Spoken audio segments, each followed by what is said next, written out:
What's up, everybody? It's Sir Mel coming to you from the Small Fry Show. And on this video, I want to talk about tight turns, man. You know, and why this topic came to mind. This will be a quick video, though. But before we get too deep in this thing, you already know what I need you to do. Make sure you like, comment, subscribe. Tell a friend to tell a friend to tell a friend to come join the family. Also, the views and topics expressed in these videos are mine and mine only. They do not represent the company that I work for. I am not a spokesperson for said company. Not that we got that out the way. How everybody doing? Hopefully you got a good weekend. I'm not sure when you will see this video, because I got another video in front of this that I've already recorded that I'm going to release first. So it'll be sometime this week. This week, this is Tuesday morning, but you'll see it sometime this week. This is Tuesday the 10th. So I promise I'll get it up this week. But as I told y'all, the videos is back. I'm back pumping them out. So I seen the picture on Facebook, and it was a truck from the company that I work for, and basically he did like a tight turn, like let's say a U-turn. I'm not saying he did a U-turn, but he kept it in a parking lot trying to spin it around. And basically the two trailers met each other. Like the back of the lead trailer hit the side of the tail trailer, and so that can happen.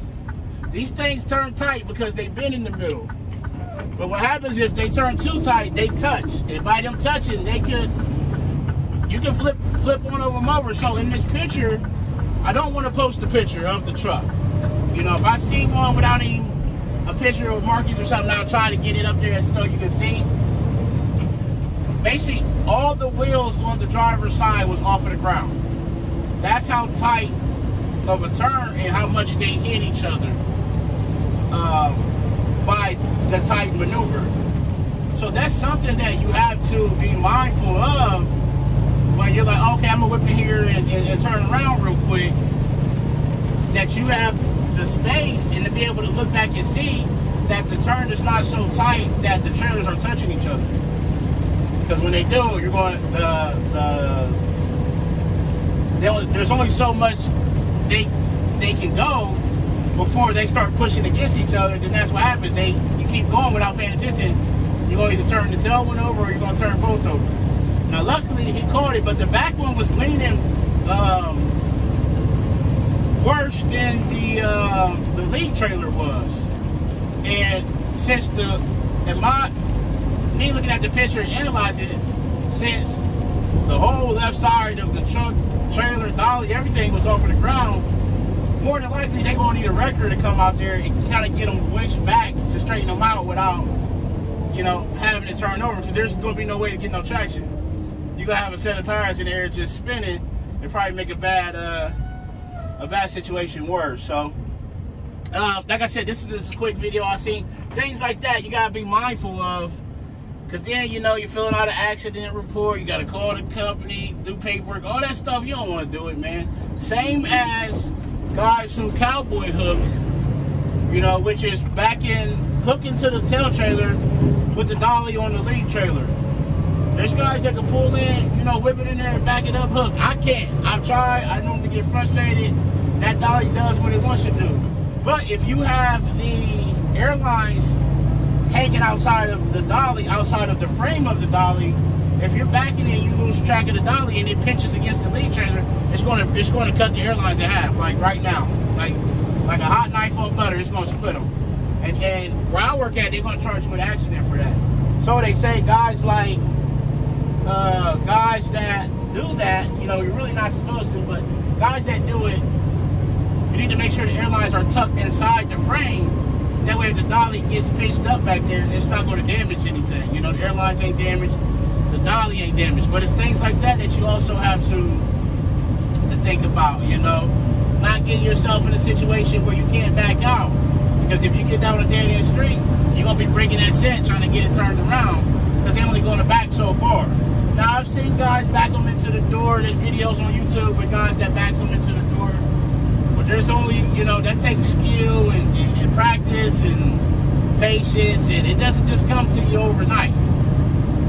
If you ain't been practicing it, you ain't gonna, you know, you're gonna get 10, 15 feet out of it, and it's gonna be all twisted up. So just be mindful of the situations you're putting yourself into. If you don't know, ask. There's drivers that have been to these other terminals, these peak points, that can give you a perspective and what to look for and whatnot. But just because these doubles spin in the middle and they can turn tighter than a van, you know, 48 or 53, don't mean you can't get them all bound up, because you can. Then you got a situation on your hands. So that was just, I seen that picture and I made a middle note to myself that that's a quick video that I can get out. Quick topic. Just be mindful of the situations you put yourself into.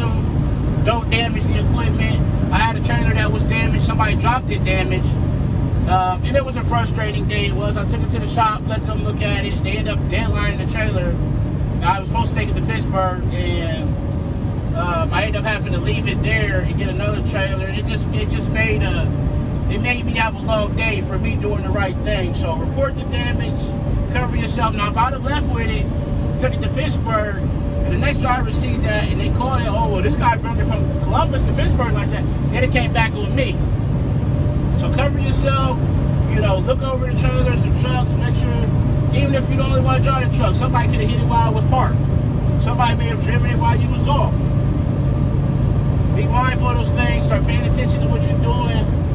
That'll keep you out of trouble, that'll keep you out of those safety calls, man, those safety meetings, having to fill out the paperwork and all the unnecessary stuff, because you start hitting stuff and damaging stuff, company gonna get rid of you because you're a liability.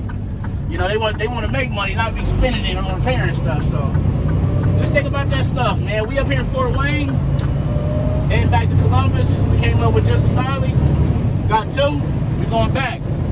So as always, make sure you ride till you pick up and your delivery on time and safely. Call your loved ones, tell them you love them. Love on somebody today. But most importantly, be the reason that somebody smiles today. The world needs it now more than ever. It's Sir Mel coming to you from the one and only Small Fry Show, and I'm out. Peace.